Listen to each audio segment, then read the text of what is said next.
మా ఇంట్లో వరుసగా జనం చచ్చిపోయారు. అక్క, చెల్లి, బావగారులు, ఆ తర్వాత ఎదిగొచ్చి చేతిని సేవ చేస్తున్న 3 మేనల్లులు, ఆ తర్వాత భార్య, అందరూ చనిపోతూ వచ్చారు. ఇక ఆ పరిస్థితుల్లో భయంకరమైన కదిలింపు. అంటే మన జీవితంలో ఒక మరణాన్ని తట్టుకోవడమే కష్టం, వ్యాపారంలో నష్టాన్ని తట్టుకోవడమే కష్టం.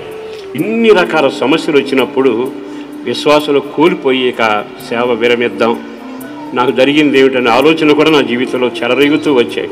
కానీ ప్రభు కృప ఎంత గొప్పదో తెలుసా, నిలబెట్టాడు, స్థిరపరుస్తూ వచ్చాడు. ఓ రకంగా చెప్పాలి అంటే రకరకాల సమస్యలు, పోనీ చనిపోయిన వాడు చనిపోతే బతికున్న వాడు కూడా శ్రమల భయంకరమైన మొదలయ్యాయి. అవన్నీ తలపోసినప్పుడు అనిపిస్తుంది, ఏమిటో ఈ జీవితం విచిత్రంగా ఉందిగా. భయంకరంగా ఈ సేవారంగంలో కొనసాగుతూ ఈ శ్రమల మధ్యలో సాగి వెడసా ఉంటే ఏ రోజు నేను ప్రభు మీద విసరడం కానీ సనడం కాక, ఉన్నా లేకపోయినా, ఒకవేళ తిన్నా లేకపోయినా సరిపెట్టుకుని బ్రతకడానికి ఇష్టపడ్డా. ఈ సేవారంగంలో అనేక శ్రమల మధ్యలో ఈ సేవను కొనసాగిస్తుంటే కొంతమంది లేచి ఏమన్నారు తెలుసా, వీళ్ళు మిత్రులా శత్రులా, మీరేం మాట్లాడడం నాకు తెలుసు. ఆ మాటలు వింటుంటే ఎంత బాధ అనిపించేది. తర్వాత ఒక ఆయన వచ్చాడు, అసలు నేను లేక నీ సేవ ఎక్కడ ఉందన్నాడు. నాకు ఇంకా విచిత్రం వచ్చింది. ఇన్ని సంవత్సరాలు నీ కొరకు కష్టపడ్డాం అన్నాడు. నాకు చాలా సంతోషం అనిపించింది. డ్రైవర్ ఉన్నాడు మాకు కూడా, డ్రైవర్ కూడా పాపం నేను వెళ్ళిన కోటాలకల్లా వస్తాడు. ఇంచుమించు గ్రామాలు పట్టణాలు 100ల్లో తిరిగాం. ఒకరోజు అతను అన్నది, అయ్యగారికి సేవ లేకపోతే నేనే సేవ ఇప్పించా. ఎట్ట ఉంటుంది ఏంటి అడుగుతారు.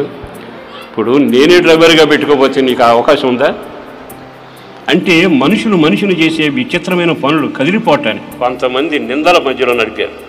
నేను రోజున పైనుంచి కిందకు వస్తాను, ఒక ఆమె పైకి వస్తూ ఉంది.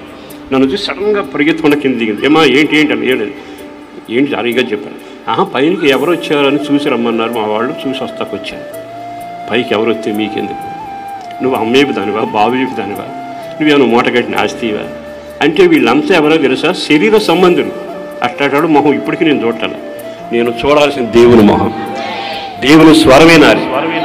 భయానకమైన పరిస్థితుల్లో మనుషులు నలుపుతుండే నలుపులాటలో నలిగిపోయిన వ్యక్తిని ఆదరించే వ్యక్తులేమో ద్వేషకులు అవుతారు, నమ్మిన వాళ్ళేమో ద్రోహులు అవుతారు, చేతగాని వాళ్ళంతా నిన్ను నేను గొప్పవాడిని చేశానంటారు.